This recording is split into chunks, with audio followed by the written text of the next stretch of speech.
पढ़ाई चल रही है आपकी। हमने पिछले लेक्चर में फर्स्ट लॉ ऑफ थर्मोडायनामिक्स देखा। उसमें हम देख रहे थे कि कैसे हम इंटरनल एनर्जी निकालते हैं, कैसे हम चेंज इन इंटरनल एनर्जी निकालते हैं, ठीक है, वर्क डन हम कैसे निकालते हैं, ये सब चीज़ें हमने देखी है ना। और चेंज इन एंथैल्पी और चेंज इन इंटरनल एनर्जी में रिलेशनशिप भी देखा। आज के लेक्चर में हम एंथैल्पी के बारे में डिस्कस करेंगे, different type of enthalpy of reactions, है ना, heat of combustion, heat of formation, है ना, न्यूट्रलाइजेशन, हीट ऑफ न्यूट्रलाइजेशन, है ना। तो इस तरह की जो हीट निकलती है ना, या एब्जॉर्ब होती है, उसके बारे में हम देखेंगे, ठीक है। तो हम लोग चलो स्टार्ट करते हैं पहले एंथैल्पी ऑफ द कंपाउंड से। ये देखो एंथैल्पी ऑफ द कंपाउंड है, ठीक है। होता क्या है, एंथैल्पी किसकी को रिप्रेजेंट करती है, मैंने जैसा कि बताया था, enthalpy represent heat content of the reaction. Enthalpy represent heat content. Enthalpy heat content को बताती है कितनी हीट उसमें अवेलेबल है, ठीक है। और ये भी देखा गया है कि हम एंथैल्पी किसी भी सिस्टम की, है ना, उसके अंदर कितनी एंथैल्पी होगी कोई भी सब्सटेंस की, वो हम नहीं निकाल सकते। तो हम लोग जनरली जो निकालते हैं वो चेंज इन एंथैल्पी निकालते हैं, ठीक है। और एक चीज और ध्यान देना, जैसे यहाँ से आप देखोगे, जैसे मान लो कि चेंज इन एंथैल्पी निकालते हैं, तो मान लो कि कार्बन एक टर्म और आता है कि जो एलिमेंट्री स्टेट में, आप ध्यान देना, एलिमेंट्री स्टेट में, है ना, किसी भी स्टैंडर्ड सब्सटेंस की एंथैल्पी होती है वो जीरो होती है। जैसे कार्बन ग्रेफाइट है, कार्बन ग्रेफाइट, इसकी एंथैल्पी जीरो होती है, ठीक है, ये नेचर में पाया जाता है, ठीक है। ऑक्सीजन गैस है, इसकी एंथैल्पी भी क्या होगी, जीरो होगी। H2 गैस, इसकी एंथैल्पी भी क्या होगी, जीरो होगी, ठीक है। सल्फर, रोम्बिक सल्फर, है ना, सल्फर 8 SH के फॉर्म में रहता है रोम्बिक सल्फर, इसकी एंथैल्पी भी जीरो होगी, ठीक है। इन सब की एंथैल्पी जो होती है, enthalpy is second to be zero, यानी कोई भी सब्सटेंस अपने नेचर में अकर करता है ना, उसकी जो एंथैल्पी होती है, जो स्टैंडर्ड फॉर्म में होती है, वो जीरो होती है, ठीक है। जैसे कार्बन ग्रेफाइट की एंथैल्पी जीरो है, लेकिन कार्बन डायमंड के फॉर्म में रहता है, उसकी एंथैल्पी जीरो नहीं होगी, क्योंकि ग्रेफाइट के डायमंड में बदलने में कुछ हीट रिलीज हो रही होगी या कुछ अब्जॉर्ब हो रही होगी, ठीक है। तो देखो कोई भी रिएक्शन हम चेंज इन एंथैल्पी कैसे निकालते हैं, जैसे मान लो चेंज इन एंथैल्पी निकालना आपको, चेंज इन एंथैल्पी, डेटा मतलब चेंज इन एंथैल्पी,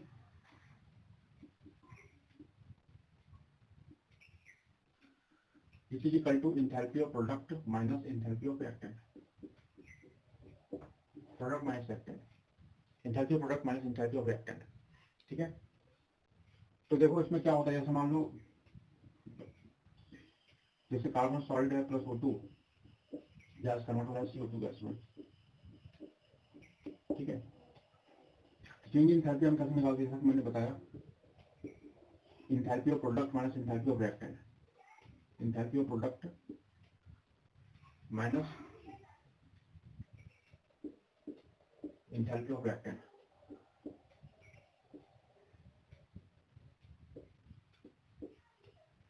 ठीक है, ये होता है। तो आप इसमें देख सकते हो कि डेल्टा एच जो होगा इसका, delta H change in enthalpy of CO2, this is equal to how much, enthalpy of CO2 minus enthalpy of carbon, है ना, एंथैल्पी ऑफ कार्बन, कार्बन के फॉर्म में होगा, प्लस एंथैल्पी ऑफ O2 इस form में होगा, और ये दोनों एंथैल्पी क्या रहेगी, ये जीरो रहेगी। ये चेंज डेल्टा एच जो हो जाएगा CO2, जैसे एंथैल्पी ऑफ CO2 के इक्वल होगी, ठीक है। क्योंकि ये कार्बन जो है, ये जो है ग्रेफाइट के फॉर्म में है, जिसकी एंथैल्पी भी मैंने दिखाते पहले बताया कि ग्रेफाइट की एंथैल्पी जो होगी वो क्या होगी, ये जीरो होगी, कार्बन जो ग्रेफाइट के फॉर्म में रहता है। उसी तरह O2 एलिमेंट्री फॉर्म में, इसकी एंथैल्पी भी जीरो होगी, ठीक है। अब इसमें हम देखते हैं एक और चीज होती है, स्टैंडर्ड चेंज इन एंथैल्पी। ये जो चेंज इन एंथैल्पी है, जैसे change in enthalpy of CO2, change in enthalpy of CO2, change in enthalpy of CO2, ठीक है। अब देखो इसके बाद देखें, इसमें एक चीज और देखना है हमें, ठीक है, आप इसको पॉज करके नोट कर सकते हो। जैसे मान लो एक बहुत कम आता है standard change in enthalpy, standard change in enthalpy,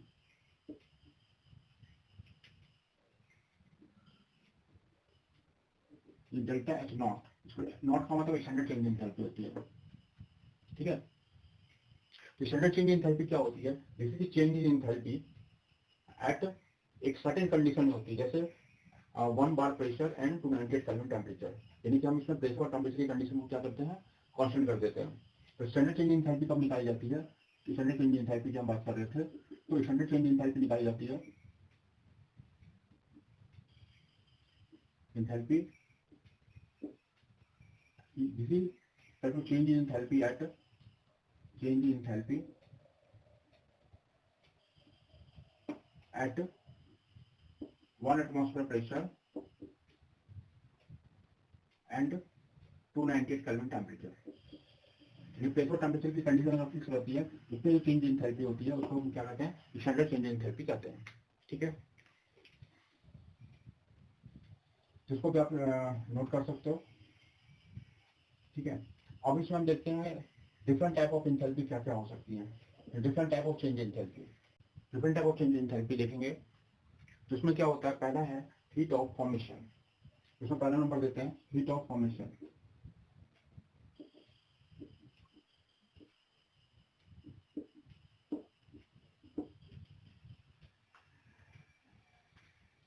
ये क्या होता है, इसको हम कैसे डिफाइन करते हैं? Heat of formation, it is the enthalpy change, है ना, इसको आप ऐसे लिख सकते हो, it is the enthalpy change, it is the enthalpy change during the formation of 1 mole of the compound, during the formation of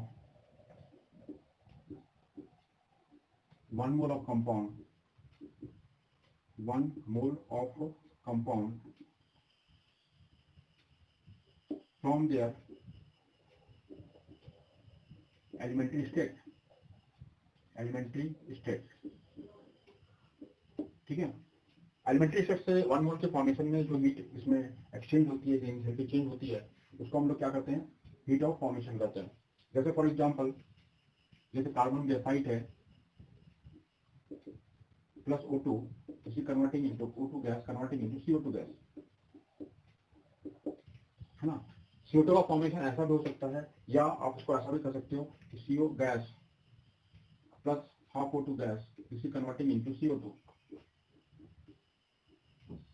तो क्या ये दोनों चेंज इन एंथैल्पी है? मतलब एंथैल्पी ऑफ फॉर्मेशन है? नहीं, ये वाला चेंज एंथैल्पी ऑफ फॉर्मेशन नहीं है, सिर्फ ये वाला होगा। क्यों? क्योंकि इसमें क्या है, ये एलिमेंट्री स्टेट में नहीं है, CO is not in elementary state. ठीक है, तो ये दोनों देखो, कार्बन ग्रेफाइट और O2 दोनों क्या है? एलिमेंट्री स्टेट है, और उससे 1 मोल ऑफ CO2 का फॉर्मेशन हो रहा है, 1 मोल ऑफ CO2 का। तो this is called enthalpy of formation और हीट ऑफ फॉर्मेशन। ठीक है, during the formation of 1 mole of compound from their elementary state. ठीक है, ये आप इसका ध्यान रखना। ठीक है, आप इसके दूसरे एग्जांपल भी ले सकते हो, जैसे आप इथाइल अल्कोहल का फॉर्मेशन कर रहे हो, CH3CH2OH लिक्विड का फॉर्मेशन, 1 मोल का फॉर्मेशन आप इसमें कर सकते हो 2 carbon graphite solid plus 3H2 gas plus half O2 gas. ये आप देख रहे हो कि जो इथाइल अल्कोहल का फॉर्मेशन हो रहा है फ्रॉम द एलिमेंट्री स्टेट हो रहा है, ये दोनों के एलिमेंट्री स्टेट से इथाइल अल्कोहल फॉर्म कर रहा है। ये क्या है? हीट ऑफ फॉर्मेशन है, ये हीट ऑफ फॉर्मेशन। ठीक है, देखो, और कोई भी रिएक्शन अगर चेंज इन एंथैल्पी में मिलाते कैसे हैं? जैसे मान लो रिएक्टेंट है, कोई रिएक्टेंट कन्वर्ट हो रहा है प्रोडक्ट में, कन्वर्टिंग इनटू प्रोडक्ट, तो डेल्टा H क्या होता है? Enthalpy of formation of product minus enthalpy of formation of reactant. ये ध्यान रखना हमेशा, प्रोडक्ट माइनस रिएक्टेंट करते हैं, enthalpy of formation of reactant. इन दोनों का डिफरेंस जो होता है this is equal to change in enthalpy होता है, जैसे चेंज इन एंथैल्पी,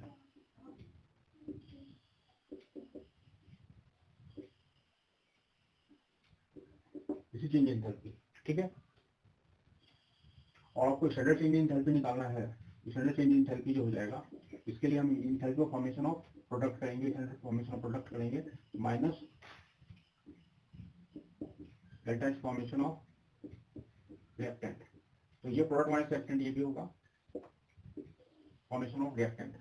ठीक है, तो ये क्या आ जाएगा? स्टैंडर्ड चेंज इन, यहाँ नॉट के फॉर्म में अगर आप देख रहे हो तो क्या है? स्टैंडर्ड चेंज इन एंथैल्पी है, ध्यान रखना, this is standard change in enthalpy.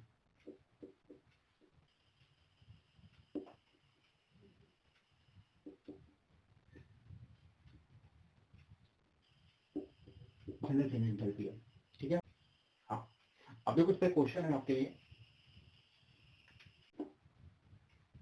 तो देखो ये जो रिएक्शन गिवन है इसकी चेंज इन एंथैल्पी आपको निकालनी है। इसको हम कैसे निकालेंगे?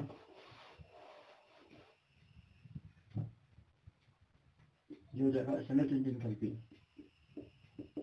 दिस इज इक्वल टू इस change in enthalpy of formation of product minus standard enthalpy of formation of reactant, product minus reactant. ठीक है, इसी प्रोडक्ट माइनस रिएक्टेंट मैंने आपको बताया चेंज इन एंथैल्पी हमेशा प्रोडक्ट माइनस रिएक्टेंट निकालते हैं। प्रोडक्ट में क्या क्या है, इसके अंदर CO गैस है और H2O गैस है। इसमें हो जाएगा standard enthalpy of formation of CO plus delta standard enthalpy of formation of H2O, इधर गैस के फॉर्म में है। ठीक है, minus standard enthalpy of formation of CO2 plus इसमें standard enthalpy of formation of H2। ठीक है, ये enthalpy of formation of H2 जो होता है ये एलिमेंट्री स्टेट में है। तो मैंने आपको बताया था एलिमेंट्री स्टेट में जो होता है ये वैल्यू 0 हो जाती है। और बाकी का जो ये बाकी की जो वैल्यू है आपको गिवन है क्वेश्चन में, यानी क्या हो जाएगा इसमें -393.5 CO2 नहीं CO2 का CO का 113.5 है, सॉरी। देखो CO की जो वैल्यू है this is equal to -113.3 plus H2O की जो वैल्यू है जिसकी -241.8। ठीक है, माइनस 393.5 और ये तो 0 है वैल्यू। जैसे चेंज स्टैंडर्ड चेंज एंथैल्पी। ठीक है, तो ये वैल्यू को हम सॉल्व कर लेंगे तो you will get the standard change enthalpy जो आपको क्वेश्चन में पूछा जा रहा है। ठीक है बच्चों, समझ गए आप? हाँ देखो नेक्स्ट क्वेश्चन है, एक दे रहा हूं मैं आपको। हाँ तो देखो बच्चों ये क्वेश्चन है आपके सामने। इसमें कह रहा है कि एंथैल्पी चेंज निकालनी है जब 2.38 gram of carbon monoxide vaporised at normal boiling point. ठीक है, इसमें उन्होंने एंथैल्पी ऑफ वेपराइजेशन भी दिया हुआ है 6.04 किलो जूल पर मोल। इसका मतलब ये हुआ कि 1 मोल ऑफ कार्बन मोनोऑक्साइड को बर्न करने में, एक मतलब उसको वेपराइज करने में 6.04 किलो जूल ऑफ हीट उसमें एब्जॉर्ब होती है।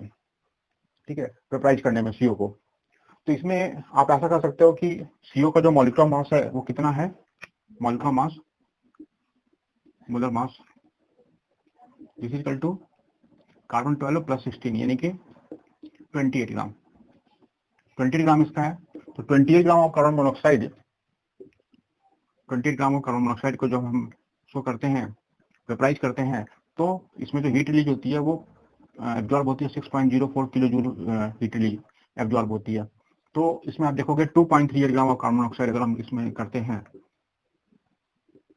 तो कितनी हीट एब्जॉर्ब होगी, वो होगी 6.04 अपॉन 28 इंटू 2.38, इतनी kilo joule of heat absorb होगी। ठीक है, इस तरह के बहुत सिंपल सिंपल क्वेश्चन इसमें आते हैं, है ना, तो उसको आप प्रैक्टिस कर सकते हो। अब इसके बाद हम बात करते हैं हीट ऑफ कम्बशन और एंथैल्पी ऑफ कम्बशन की। हीट ऑफ कम्बशन और एंथैल्पी ऑफ कम्बशन। ठीक है,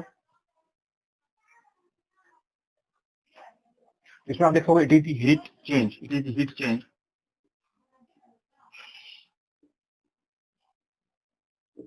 ड्यूरिंग द कम्बशन ऑफ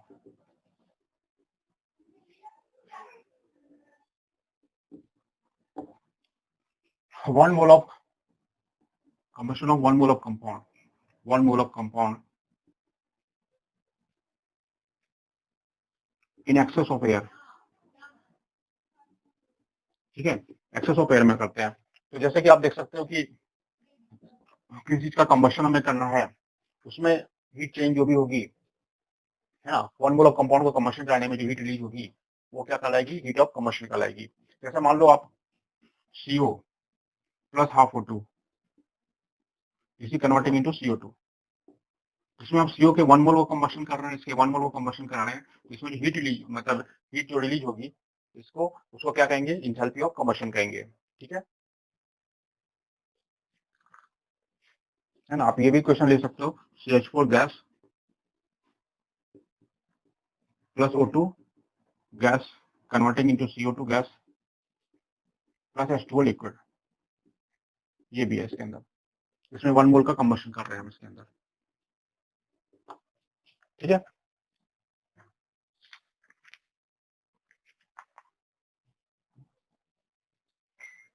अब हम इसमें एक और इंपॉर्टेंट चीज डिस्कस करने जा रहे हैं कि जैसे हमने चेंज इंटरनल एनर्जी निकाला था, तो हम एक्सपेरिमेंटली कैसे निकाल सकते हैं, ठीक है। तो इसमें हेडिंग देते हैं, है ना, इसको आप नोट कर लो पॉज करके।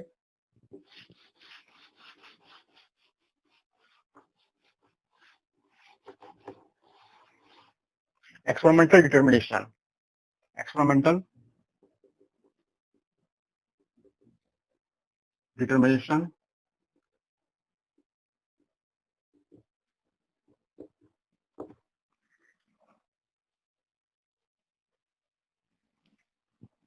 Of change internal energy, change in internal energy, इन्हें इसको कह सकते हो डेल्टा यू। तो एक्सपेरिमेंटली हम कैसे निकालते हैं इसको, इसको निकालने का तरीका होता है that is bomb calorimeter. Heading देना bomb calorimeter, bomb calorimeter, bomb calorimeter एक apparatus होता है ये बॉम्ब कैलोरीमीटर।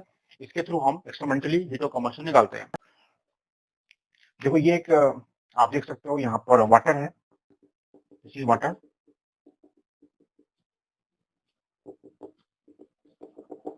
और इसमें हम कोई भी चीज लेकर के यहाँ पर कंबशन कराते हैं, ठीक है, कंबशन कराते हैं। तो होता क्या है, इसमें कुछ हीट रिलीज होती है, हीट रिलीज होती है तो ये वाटर को मिलती है ना। तो इसके अंदर हम देखेंगे कि, है ना, इसमें हम ये देखेंगे कि इसको हम लोग कैसे करेंगे इसके अंदर। जब ये हीट इसको कंबशन कराया, मान लो हमने यहाँ पर कुछ रखा, मतलब लाइक मैग्नीशियम रख दिया या कोई भी चीज को बर्न कराया, कंबशन कराया, है ना। कंबशन करने से जो हीट रिलीज होती है, वो हीट जो होती है कौन कौन चीज को मिलती है, ये वाटर को मिलती है, क्यू वाटर, और ये जो वॉल है कुछ अमाउंट ऑफ हीट इसके ये वॉल भी अब्जॉर्ब करता है ना, क्यू वॉल। तो टोटल हीट जो रिलीज हो रही है इसके कंबशन से, वो टोटल हीट कितनी रिलीज हो रही है, this is equal to Q water plus Q wall, ये हीट रिलीज हो रही है इसके अंदर, ठीक है। और वाटर की जो हीट रिलीज हो रही है उसको हम कैसे निकालते हैं, this is the MC delta T, ठीक है। ये जो C है यहाँ पर क्या है, C is the specific heat capacity of water, specific heat capacity of water plus C delta T। C delta T का मतलब ये होता है, यहाँ पर जो C है वो हीट कैपेसिटी ऑफ वॉल है, ध्यान रखना, this is heat capacity of wall, heat capacity of wall, ठीक है। तो आप समझिए बच्चों, हम लोग इसमें कर क्या रहे हैं, यहाँ पर कोई भी सब्सटेंस लेकर बर्न करा रहे हैं, है ना। ये बॉम्ब कैलोरीमीटर है, बर्न कराने से कुछ हीट रिलीज हो रही है, कंबशन करा रहे हैं इसको, कंबशन कराने से हीट रिलीज होती है, वो कुछ वाटर को मिल रही है और कुछ अमाउंट ऑफ हीट वॉल को मिल रही है। जो वाटर को हीट मिल रही है वो कौन सा है, MC डेल्टा T है, और जो वॉल को मिल रही है वो कौन सा है, C डेल्टा T है, हीट कैपेसिटी ऑफ वॉल है यहाँ पर, ठीक है। अब यहाँ पर हमको क्या करना है, डेल्टा यू ही निकालेंगे हम। ये जो क्यू है ये क्या है, इसको हम लोग निकालेंगे delta U. Delta U equal to क्या हो जाएगा, यहाँ से आप देखो, तो डेल्टा यू इक्वल टू निकालेंगे, डेल्टा यू इक्वल टू हो जाएगा Q by total by N, यानी कोई भी N, N is in moles of the compound जो जिसका हम कंबशन करा रहे हैं, N is the moles of the compound, mole of the compound, mole of the compound, compound के मोल है ये, ठीक है। इस तरह से हम इसका चेंज इन एनर्जी निकाल देते हैं। इसमें वॉल्यूम कांस्टेंट आप देख रहे हो, इसलिए जो हीट आ रही है वो क्या है, चेंज इन एनर्जी के इक्वल है, हीट सप्लाइड पर मोल, ठीक है। तो ये हो गया बॉम्ब कैलोरीमीटर। इसमें हम थोड़ा सा क्वेश्चन भी देखेंगे, इससे ये चीजें आपको और क्लियर हो जाएंगी इसमें क्वेश्चन कैसे आते हैं एग्जामिनेशन में, ठीक है बच्चों। तो आप इसको पॉज करो, इसको नोट करो। हाँ बच्चों, ये क्वेश्चन देखो आप, इसमें क्या है, 1.138 gram of sample of solid magnesium है, इसका एटॉमिक मास गिवन है 24.3 gram per mole, is burned in a constant volume bomb calorimeter, है ना। ये कांस्टेंट वॉल्यूम बॉम्ब कैलोरीमीटर है, that is heat capacity of 1.77 kilojoule per degree centigrade. The calorimeter contains 300 ml of water and its temperature is raised by 1.126 degrees centigrade. Calculate the enthalpy of magnesium at 289 Kelvin. ठीक है। तो इसमें हम क्या करेंगे इसके अंदर आप समझ गए होंगे क्वेश्चन क्या है, मैं एक बार और समझा दूं आपको। ये हमने एक कांस्टेंट वॉल्यूम बॉम्ब का कैलोमीटर लिया है और इसके अंदर क्या है ना, वही है। आप देख सकते हो कि यहाँ पर एक, ठीक है, यहाँ पर हम यहाँ पर कुछ सॉलिड मैग्नीशियम ले रहे हैं, मैग्नीशियम ले रहे हैं, ठीक है, और मैग्नीशियम को हम बर्न करा रहे हैं। इसको बर्न कराने से जो हीट रिलीज होती है, तो यहाँ पर वाटर रखा हुआ है, कुछ अमाउंट ऑफ वाटर जो है, कुछ कुछ अमाउंट ऑफ हीट है वो वाटर को मिलती है ना, और कुछ अमाउंट जो है ये इसके वॉल को मिलती है, इसके वॉल को कुछ अमाउंट ऑफ हीट मिलती है इसके अंदर। ठीक है बच्चों, टोटल अमाउंट ऑफ हीट जो इसके अंदर होती है, टोटल हीट जो रिलीज होगी, टोटल जो होगा this is equal to Q water plus Q wall, इन दोनों का सम होगा,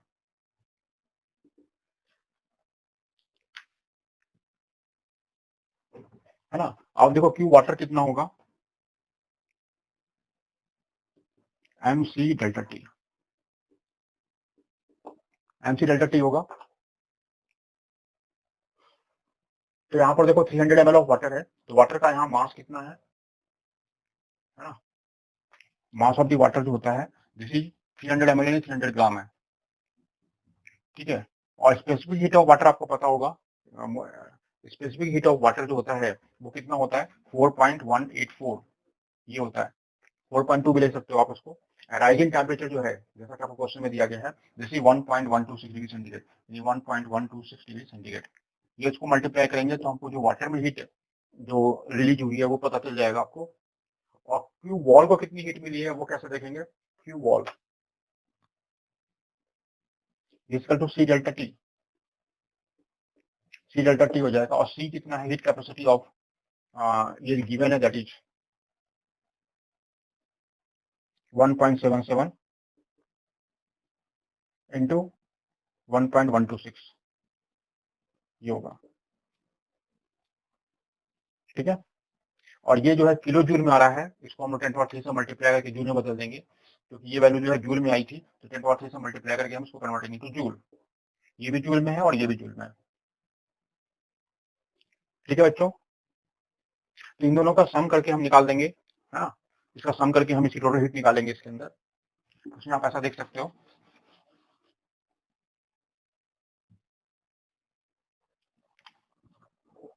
क्यू टोटल जो हो गया this is equal to 300 into 4.184 into 1.126 plus 1.77 into 1.126 into 10⁻³ है ना। और डेल्टा यू क्या होता है, डेल्टा यू आपको जैसा कि पता है Q total by N,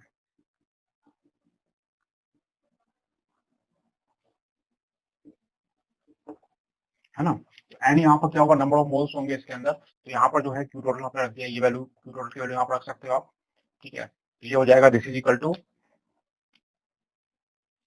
300 into 4.184 into 1.126 plus 1.77 into 1.126 into 10⁻³ divided by पर मोल हमको निकालना है। इसका जो सॉलिड मैग्नीशियम का जो मोल्स होंगे वो कैसे निकालेंगे हम, तो this is equal two upon 0.138 इसका मास हो गया, और इसका एटॉमिक मास कितना है 24.3,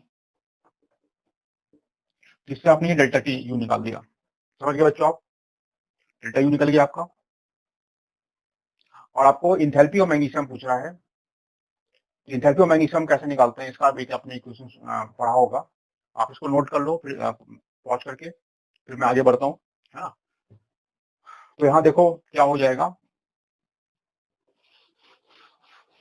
इसको आप सॉल्व कर लोगे, इससे मान लो इसकी वैल्यू एक्स आ गई, एक्स जूल पर मोल, ये वैल्यू आ गई इसके अंदर, ठीक है। और आपको इसकी जो इक्वेशन होगी वो क्या होगी, magnesium solid plus half O2 gas converting into MgO solid,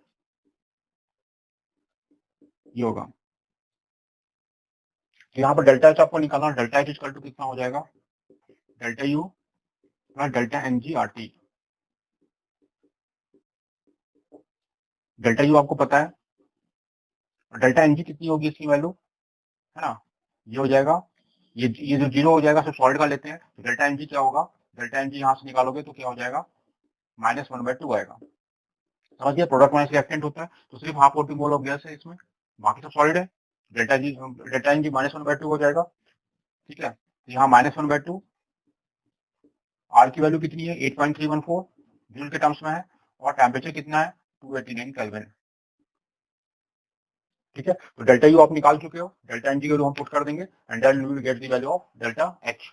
यही आपको क्वेश्चन में पूछ रहा है कि एंथैल्पी ऑफ मैग्नीशियम निकालिए आप। तो आप समझ के बॉम्ब कैलोमीटर का एप्लीकेशन कैसा आता है ना, तो इस तरह के क्वेश्चन आपको एग्जामिनेशन में मिलेंगे। ठीक है, ठीक है, आप इसको पॉज करके नोट कर लो। अब हम लोग जो पढ़ने जा रहे हैं हीट ऑफ न्यूट्रलाइजेशन और इंथैल्पी ऑफ न्यूट्रलाइजेशन, वो देखेंगे हम। हेडिंग देते हैं heat of neutralization, heat of neutralization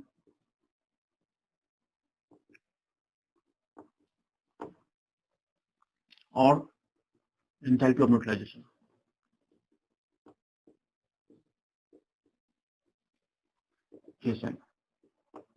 ठीक है, ये पढ़ेंगे हम लोग। तो न्यूट्रलाइजेशन रिएक्शंस आपने पढ़ी होगी। न्यूट्रलाइजेशन में क्या रिएक्शंस क्या होती है, जब एसिड और बेस मिलकर के सॉल्ट प्लस वाटर फॉर्म करते हैं तो ये रिएक्शन क्या कहलाती है, न्यूट्रलाइजेशन रिएक्शन कहलाती है। तो यहाँ से कह सकते हो कि when acid reacts with base they are forming salt plus water, salt plus water का फॉर्मेशन होता है। ठीक है, तो यहाँ से आप ऐसा भी कर सकते हो कि एसिटिक एसिड कोई भी आप ले लो, या आप सबसे पहले स्ट्रॉन्ग एसिड ले लेते हैं, तो HCl ले लिया, मान लो हमने HCl स्ट्रॉन्ग एसिड है, HCl स्ट्रॉन्ग एसिड है प्लस NaOH स्ट्रॉन्ग बेस है, जिससे formation of NaCl plus water, ये न्यूट्रलाइजेशन रिएक्शन है। ठीक है, और इसको अगर हम आयनाइज करें तो क्या हो जाएगा, यहाँ से आप देख सकते हो कि यहाँ पर H plus plus Cl minus Na plus plus OH minus, ये Na plus plus Cl minus है, तो क्या हो रहा है Cl माइनस कैंसिल हो जाएगा। ठीक है, और Na प्लस एन और Na प्लस एन कैंसिल हो जाएगा, इस रिएक्शन में क्या बच रहा है H plus plus OH minus converting into water.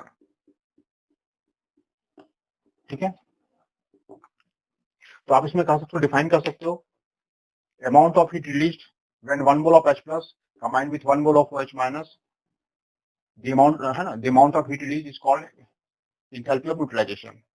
ठीक है, तो होता क्या है 1 मोल ऑफ H प्लस और 1 मोल ऑफ OH माइनस आना चाहिए, लेकिन बच्चों क्या है, कभी कोई कोई ऐसे एसिड्स होते हैं जो 2 मोल H प्लस दे सकते हैं, 3 मोल ऑफ H प्लस दे सकते हैं, जैसे फॉर एग्जांपल H2SO4 लेते हो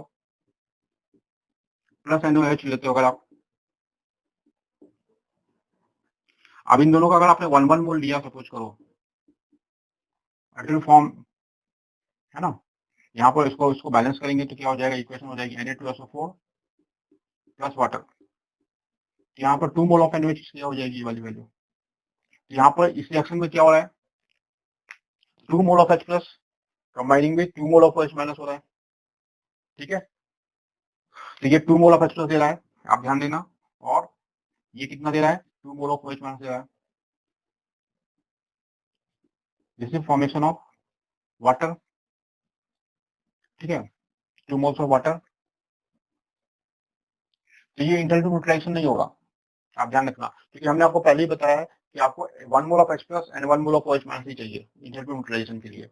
अगर ये 2 mole of H plus 2 mole of OH minus का कंबाइन कर रहा है तो वो न्यूट्रलाइजेशन की जो वैल्यू आएगी वो डबल आएगी। तो हम इसके लिए क्या करेंगे कि हम यहाँ पर 1 मोल ऑफ एसिड नहीं लेकर के हम 1 ग्राम इक्विवेलेंट ऑफ एसिड लेंगे, तो 1 gram equivalent of any acid will give 1 mole of H plus N.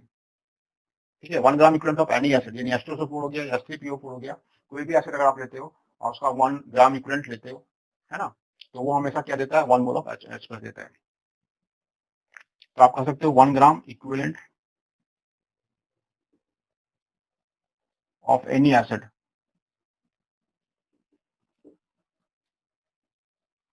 ठीक है, give 1 mole of H plus ion. ठीक है, उसी तरह से 1 gram equivalent of any base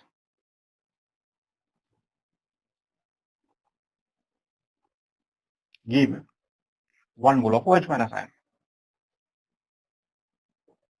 ये 1 mole of H+ and 1 mole of OH- देता है। ठीक है, तो एंथैल्पी ऑफ न्यूट्रलाइजेशन को हम डिफाइन कैसे करेंगे, आप इसको नोट कर सकते हो पॉज करके। इसको डिफाइन करेंगे like when 1 gram equivalent of acid react with 1 gram equivalent of base, the amount of heat exchanged is called enthalpy of neutralization. ठीक है, इसको डिफाइन कर लेते हैं हम लोग, है ना, इसको आप पॉज करके नोट कर सकते हो। ये देखोगे 1 gram equivalent of any acid, 1 gram equivalent of any acid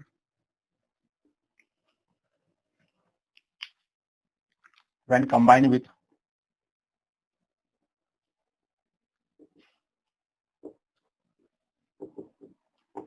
1 gram equivalent of any base, 1 gram equivalent of any base, ठीक है, any base, the amount of heat released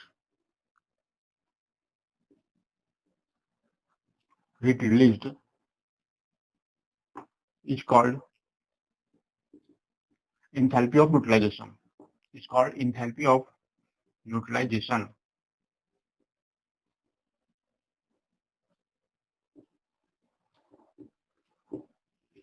Enthalpy of neutralization, ठीक है। तो 1 ग्राम इक्विवेलेंट ऑफ एसिड लेना है और 1 gram equivalent of base लेना है, ठीक है। और आपको उसमें क्या आएगा, क्या 1 mole of H+ and 1 mole of OH- आएगा सोल्यूशन में, ठीक है। तो आप इसको ऐसा कर सकते हो, ठीक है।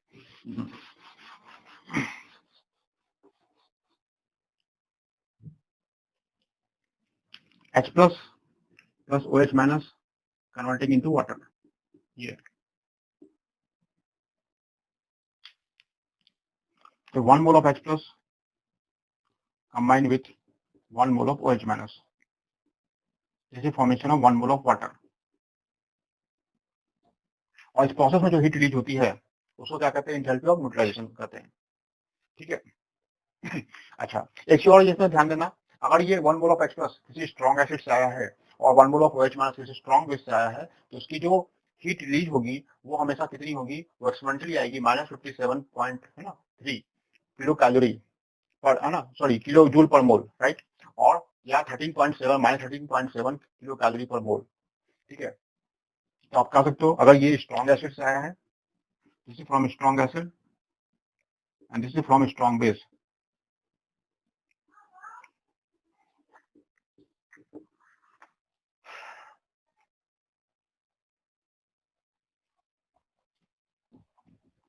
तो आप कह सकते हो 1 mole of H+ from strong acid and 1 mole of OH- from strong base, है ना। 1 mole of OH- from strong base, amount of heat released is equal to 157.1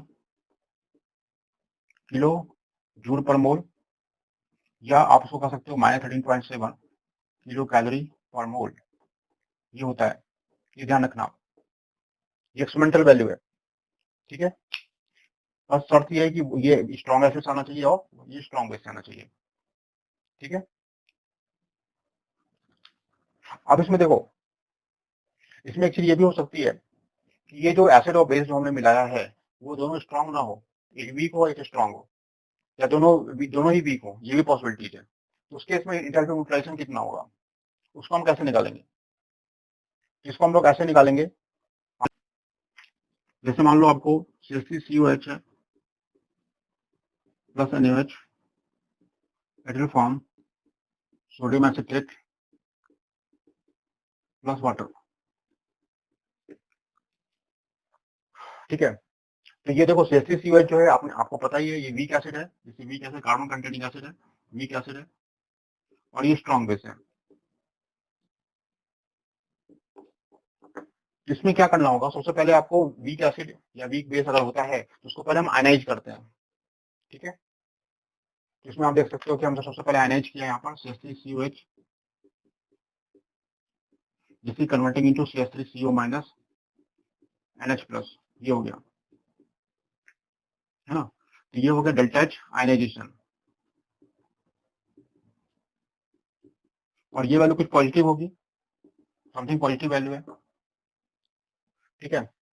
और इसके बाद क्या होगा, आयनाइज करने पर ये हीट आपको एब्जॉर्ब होगी तभी ये बॉन्ड ब्रेक करेगा, डेल्टा H पॉजिटिव होगा। और उसके बाद क्या होगा कि CH3CO माइनस, है ना, या आप इसको कर सकते हो कि इसके बाद ऐसा हो जाएगा कि H प्लस, इससे जो H प्लस आया है और OH माइनस NaOH से OH माइनस आया होगा, H plus plus OH minus, this is formation of water, this is formation of water, ठीक है। तो ये डेल्टा H न्यूट्रलाइजेशन, ये डेल्टा H न्यूट्रलाइजेशन आपको पता ही है।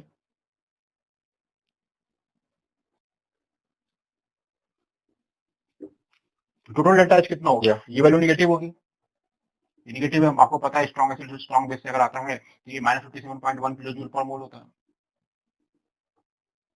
ठीक है। और ये वैल्यू मान लेते हैं, सपोज करो इट इज, है ना, +1 किलो जूल पर मोल है, 1 किलो जूल पर मोल है। डेल्टा एच टोटल कितना हो जाएगा इस केस में, डेल्टा एच टोटल जो होगा is equal to delta H ionisation plus delta H neutralisation, इन दोनों का सम होगा, आयनाइजेशन प्लस न्यूट्रलाइजेशन, ठीक है। तो मान लो ये वैल्यू अगर आपने 1 ले लिया, सपोज करो 1 ले लिया और ये -57.1 ले लिया, तो ये वैल्यू तो कितनी हो जाएगी, -56.1 हो जाएगी। यानी आप कह सकते हो कि इस केस में हीट हमेशा क्या होगी, पहले की तुलना में कम निकलेगी, पहले वो तो -57.1 था और अब कितना हो गया, -56.1 हो गया। हीट का जो रिलीज हो रही है वो पहले का मैग्नीट्यूड हो गया, पहले से कम हो गया, क्योंकि हमने कुछ हीट इसमें अब्जॉर्ब कराई है, कुछ आयनाइजेशन में उसके बॉन्ड को ब्रेक करने में कुछ एनर्जी दी गई है, तो डेफिनेटली ये वैल्यू पहले से कम हो जाएगी, ठीक है बच्चों। इस तरह के क्वेश्चन भी एग्जामिनेशन में आ सकते हैं आपको, ठीक है। इसको पॉज करके आप नोट कर सकते हो। हाँ, तो देखो बच्चों, ये क्वेश्चन है आपके सामने, हीट ऑफ न्यूट्रलाइजेशन और एंथैल्पी न्यूट्रलाइजेशन का क्वेश्चन है कि what will be the heat release when, पहला पार्ट इसमें है कि aqua solution containing 0.5 mole of nitric acid is mixed with aqua solution containing 0.3 mole of NaOH, तो उसमें हीट कितनी रिलीज होगी, ठीक है। तो ए पार्ट को सबसे पहले देखते हैं, इसमें क्या होगा, ए में देखेंगे nitric acid plus NaOH, this is formation of NaNO3 plus water. इसमें क्या होगा, H plus plus nitrate ion, Na plus plus OH minus, Na plus NO3 minus, यहाँ क्या हो जाएगा H plus plus OH minus converting into water,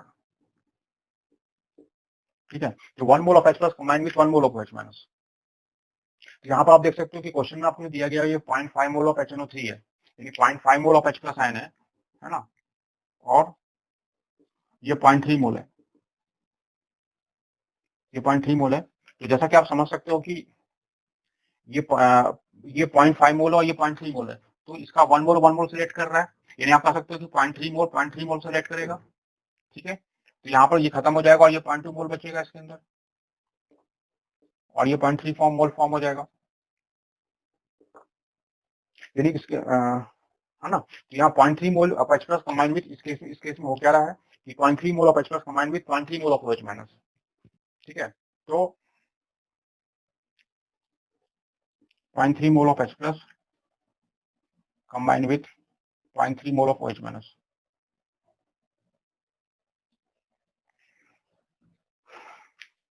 0.3 mole of OH minus. तो 1 mole of H plus अगर 1 mole of OH minus से combine करता है तो हीट कितनी रिलीज होती है ना, इसमें 1 मोल ऑफ H प्लस अगर 1 मोल ऑफ OH माइनस, तो ये आपको निकालना है इसमें से। तो 1 मोल ऑफ H प्लस अगर कंबाइन करता है 1 मोल ऑफ OH माइनस के साथ, तो हीट जो रिलीज होती है वो -57.1 होती है किलो जूल। अगर आपको 0.3 मोल अगर इससे सेलेक्ट करेगा, 0.3 मोल of OH plus combine with 0.3 mole of OH minus, इसमें हीट जो रिलीज होगी वो -57.1 इंटू 0.3 होगी, ये ध्यान रखना बच्चों, -57.1 इंटू 0.3, इतनी किलोजूल ऑफ हीट रिलीज होगी इसके अंदर। ठीक है,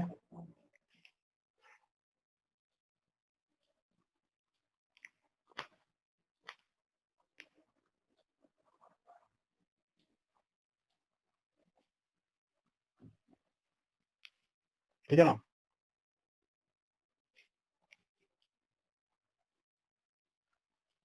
ये आप कर सकते हो, ये पार्ट हमारा हो गया। सेकंड पार्ट देखते हैं।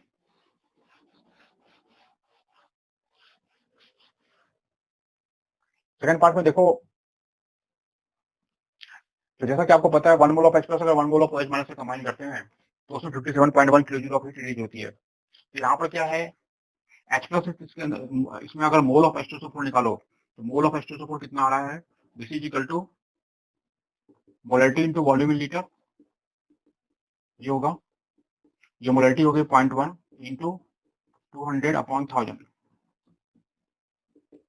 तो इसके ये लीटर में कन्वर्ट कर दिया हमने, ये हो जाएगा that is 0.1 into 0.2 equal to 0.02। इतना मोल ऑफ H2SO4 हो जाएगा, है ना। और मोल ऑफ OH माइनस कितना हो जाएगा, मोल ऑफ QH होगा,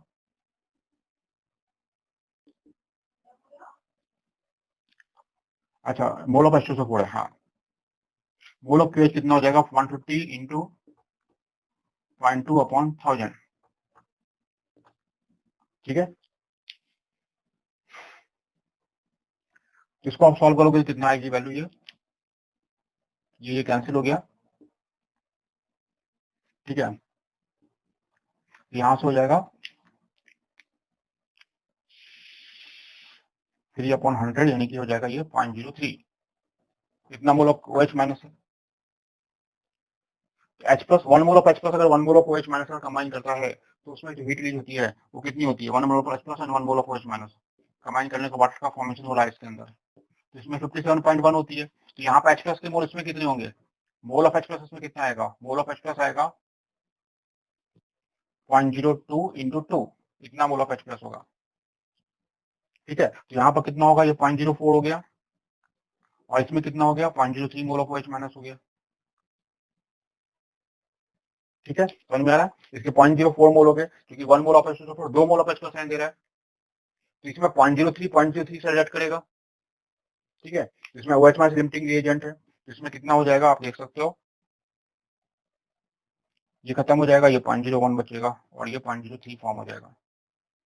ठीक है, तो आप इसको ऐसा लिख सकते हो, है ना, इसको मैं रब कर रहा हूँ।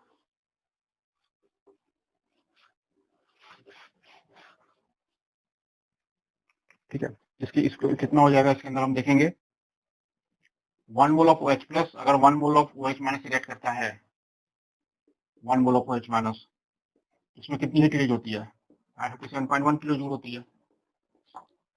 तो 0.03 मोल ऑफ H प्लस अगर 0.03 mole of OH minus react करेगा तो इसमें कितनी हीट रिलीज होगी, this will be equal to 57.1 into 0.03 kilo joule, ये रिलीज हो जाएगी। ठीक है, समझ में आपको क्वेश्चन, इस तरह से हम क्वेश्चन करते हैं इसमें। अब इसको देखो, एक और टाइप के क्वेश्चन आते हैं इस पर, आपको जो अभी तक मैंने पढ़ा है उसमें एक और टाइप का क्वेश्चन आता है, उस क्वेश्चन को हम लिखेंगे। ये 4 ऑप्शन है ना। ये क्वेश्चन देखो क्या है, enthalpy of formation of C2H4 and C2H6 दिए गए हैं, तो heat of hydrogen of C2H4 निकालना है आपको। तो इस तरह के क्वेश्चन में सबसे पहले क्या करेंगे, पहले इसकी इक्वेशन को लिखेंगे। तो देखो इसमें आप देख सकते हो कि C2H4 का फॉर्मेशन होना है, C2H4, तो C2H4 का फॉर्मेशन कैसे होगा, कार्बन और हाइड्रोजन के थ्रू होगा, तो 2C solid plus 2H2 gas, इससे फॉर्मेशन C2H4। इसका डेल्टा इज गिवन है, that is equal to the formation, this is equal to x1। उसी तरह C2H6 की बात अगर करते हैं हम, C2H6 का फॉर्मेशन कैसे होगा, जैसे 2C solid plus 3H2 gas, इससे होगा। इसका डेल्टा H नॉट F जो दिया गया है, this is equal to x2, इसका x2 दिया हुआ है। ठीक है, आपको निकालना क्या है, heat of hydrogenation of C2H4, आपको क्या वैल्यू निकालनी है, C2H4 plus H2 converting into C2H6, ये वैल्यू आपको निकालनी है। अब बच्चों आप देख सकते हो कि इन दोनों इक्वेशन के हेल्प से तीसरी इक्वेशन की वैल्यू आपको निकालनी है। तो अगर हमको इसमें देखो C2H4 लेफ्ट हैंड साइड में है, तो हम इसमें क्या करेंगे, फर्स्ट वाली जो इक्वेशन है उसको रिवर्स कर देंगे, है ना, फर्स्ट वाली इक्वेशन को रिवर्स कर देंगे। ये इसकी वैल्यू आपको चाहिए, ये वैल्यू आपको चाहिए, ठीक है ना। तो आपने फर्स्ट वाली इक्वेशन को अगर रिवर्स कर दिया, सपोज करो, तो ये हो जाएगा C2H4 converting into 2C solid plus 2H2 gas. इसका डेल्टा H नॉट कितना हो जाएगा, -x1 हो जाएगा। और हम रिवर्स करते हैं तो डेल्टा H का साइन भी रिवर्स हो जाता है ना, पॉजिटिव का नेगेटिव हो जाएगा। और ये वाली क्वेश्चन तो एज इट इज रहेगी, 2C solid plus 3H2 gas converting into C2H6, ठीक है। अब इन दोनों इक्वेशन को हम ऐड करते हैं तो आप देख सकते हो इसके अंदर क्या होगा, कार्बन कार्बन कैंसिल हो जाएगा दोनों साइड, ये वैल्यू कैंसिल हो जाएगी और आपको जो इक्वेशन फॉर्म होगी वो C2H4 plus H2 converting into C2H6, ये वैल्यू जो हमें चाहिए थी वो वैल्यू आ गई, ठीक है। इसका डेल्टा H जो है, इसका 2 कार्बन सॉलिड का जो है, इसकी वैल्यू जो दी गई है वो कितनी दी गई है, इसी X2 है, इसकी वैल्यू कितनी हो जाएगी डेल्टा H की, जैसे X2 माइनस X1 हो जाएगी, जैसे X2 माइनस X1, है ना। तो इसमें कौन सा ऑप्शन सही है, सी वाला सही है। तो ऐसे क्वेश्चंस भी आते हैं जिसमें आपको इक्वेशन को रिवर्स करना होता है और उसको ऐड करना होता है, तो इस तरह के क्वेश्चन को हम इसको सॉल्व कर सकते हैं। हाँ, तो देखो बच्चों, ये क्वेश्चन आपके सामने है, determine the enthalpy of formation of B2H6 in kilojoule per mole of the following reaction. Enthalpy of formation of B2H6 निकालना है आपको, और आपको इसमें इस पूरे रिएक्शन की चेंज इन एंथैल्पी गिवन है क्वेश्चन में, और enthalpy of formation of B2O3 given है, और delta H formation of H2O given है। इस क्वेश्चन में हम करेंगे क्या, डेल्टा H नॉट जो होता है, जैसा कि मैंने आपको बताया था, डेल्टा H नॉट क्या होता है, delta H not is the delta H not formation of product minus delta H not formation of reactant, ये बताया था मैंने आपको, ठीक है। तो डेल्टा H नॉट की वैल्यू इसमें कितनी है, -1941 है, and this is equal to product minus reactant, ये हो जाएगा delta H not formation of B2O3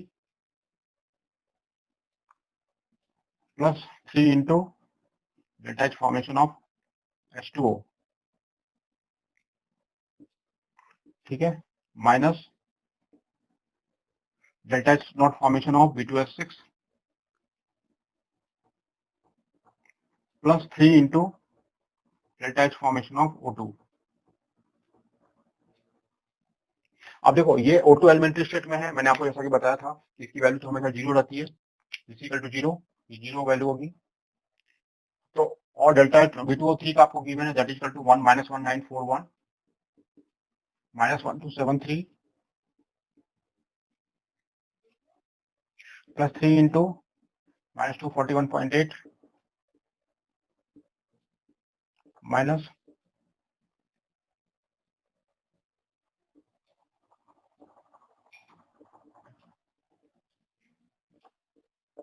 ये O2 का 0 होगा, इससे हम delta H not formation of B2H6 निकाल देंगे।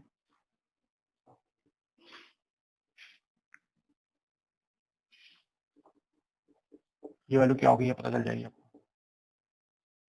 ठीक है। तो समझ गए बच्चों, इस तरह के क्वेश्चन आपको बहुत सिंपल क्वेश्चन आते हैं थर्मोडायनेमिक्स में, आप इस तरह क्वेश्चन को प्रैक्टिस कर सकते हो, ठीक है।